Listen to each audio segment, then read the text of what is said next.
There's nothing lit about going to the hospital. Like seriously, it's an L every time you have to make the journey. And it's bad enough that you're already in pain to be in the position to need to go, which makes actually being there a mission. Another thing that's messed up is how expensive it is. Like niggas be going to death for a simple operation or ER visits, so just having to go is like a last resort even if you need to. Thankfully, I never really broke anything or had a super serious disease, so I never had to deal with that. But still, the fear always exists. One of my first memories is when I was a young one and I had to get vaccines for my immune system or something. But of course at the time I didn't know any of that. So I just felt like the doctor wished I was on a shirt. The shots they gave were one of the most painful experiences of my life, and it had me in my feelings for the rest of the day. And just to be clear to any anti-vax niggas out there, chill out, cause vaccines are good. Like there are whole parts of the world that are off one and refuse to get vaccinated, and that's why diseases that can be easily eradicated are still in those places. So go get your kid vaccinated and stop being a bitch. But anyway, sometimes instead of giving you a shot, they give you this thumb thing, which I used to think was okay, but now I think it's like just as bad. Honestly, I'm a grown nigga, so I don't even care about getting a shot anymore. Whenever I would see the doctor wind up with the blade, I would feel some type of way. When I was 10, they were giving out shots for the flu, so I went with my mom to get one, and that was like around the time I stopped caring about shots, cause I was getting up in life. You know, I could take it. But then a few years later, I ended up getting the flu anyway, which was like the worst sickness of them all. And yes, I know that vaccines only protect you for like a year anyway, but still, having the flu was a lame experience. First off, I was coughing and sneezing to the max, like even more so than normal. Also, I forgot to mention the video with the colds, but usually when I get sick,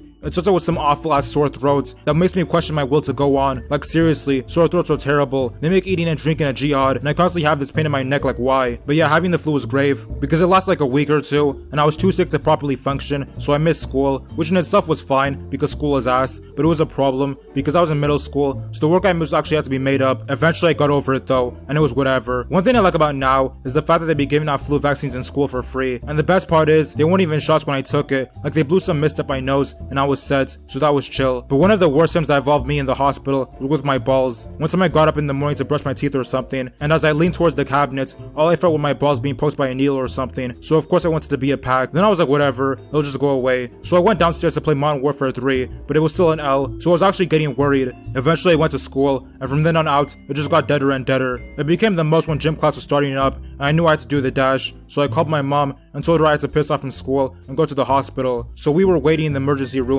for like a millennium until the doctor finally came. I noticed that my left ball was way smaller than my right one, so he said I had a testicular cyst. I looked it up myself later, and it turns out it was actually a torsion, but either way, it made living a chore. Then I think they x-rayed it, or maybe they x-rayed it before the diagnosis, but whatever. Then the doctor started twisting my balls back in shape, and it was a loss on top of losses, but it worked out though. My balls stopped hurting, so in the end it's whatever. So he told us we could either twist it when it happened again, or I could get surgery, prevent that from ever happening again, but I never got the surgery, so I constantly have to live in fear of ever getting it again. Aside from getting physical so I could work, I didn't really have to go to the hospital or clinic for a minute, so I was chilling. But one thing that's annoying are the longest wait times. Like you have to sit there for years before the doctor's ready to see you, and at least cell phones exist, but still, I would rather just be chilling at the crib. And then there are all these fetuses around you that you're not trying to make eye contact with, and all the distraction material is made for them, so you just have to take your L like a dildo. But last year I went to the hospital for all sorts of nonsense, and that was the most recent one yet. So a few days before I went, I was feeling diarrhea type pain, but it was actually worrying because I didn't actually have diarrhea. So after a couple of days of dealing with a period, I take some aspirin or something, and then I feel a burning pain in my chest that takes me out of commission. Like it was so horrible that I ended up going to the hospital for it, like a day before I turned 18, and during the drive there, I just couldn't wait till I got there. So I take some disgusting liquid, and the pain dies down. I was also given a bunch of medication to take, but I don't even know if I took it, so it's whatever. So I'm told it was acid reflux, and I'm like, okay, just another L to worry about. And wouldn't you know, it all comes full circle eventually. So last year I was living in a shitty ass dorm that we'll talk about in the future. But anyway, I was alone one night, and suddenly my balls started hurting. So I was like, okay, time to jump.